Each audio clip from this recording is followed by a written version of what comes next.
Robbers smeared pig grease all over the railroad tracks, preparing to hijack the train loaded with gold. By analyzing the vibration frequency of the rails, Jimmy, the leader of the gang, could easily determine the distance of the approaching train. After setting up the trap, they hid in the nearby bushes, waiting patiently for the train's arrival. 10 minutes later, the train arrived on schedule. Due to the uphill slope and the effect of the pig grease, the wheels began to spin frantically in place, which was exactly what the robbers had hoped for. They seized the opportunity to rush onto the train and took out the driver in the cab. However, the soldiers in the carriages were still unaware of what was happening outside until the robbers threw a hornet's nest into the carriage. By then, it was too late. The soldiers who tried to fight back were shot dead by the robbers' gunmen. The robbers then disconnected the carriages from the locomotive, planning to use the momentum of the downhill slope to transport the gold to their destination.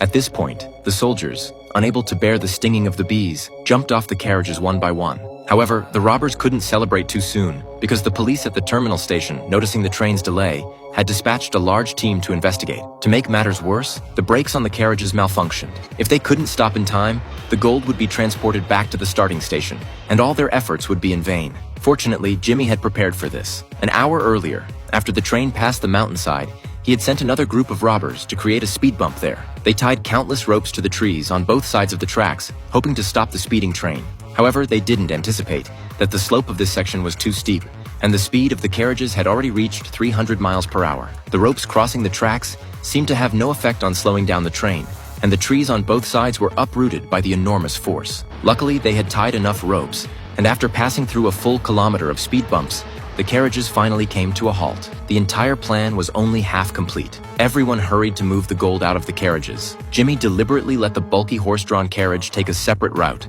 hoping to use the deep wheel prints to mislead the police chasing them, while he took another route with the gold. However, he underestimated the intelligence of the sheriff, who chose not to follow the horse-drawn carriage route, and instead chased after Jimmy at full speed. Soon, the sheriff caught up with Jimmy, who was alone. Jimmy had no choice but to raise his hands and surrender. However, what the sheriff didn't expect was that this was the robbers' ultimate ploy.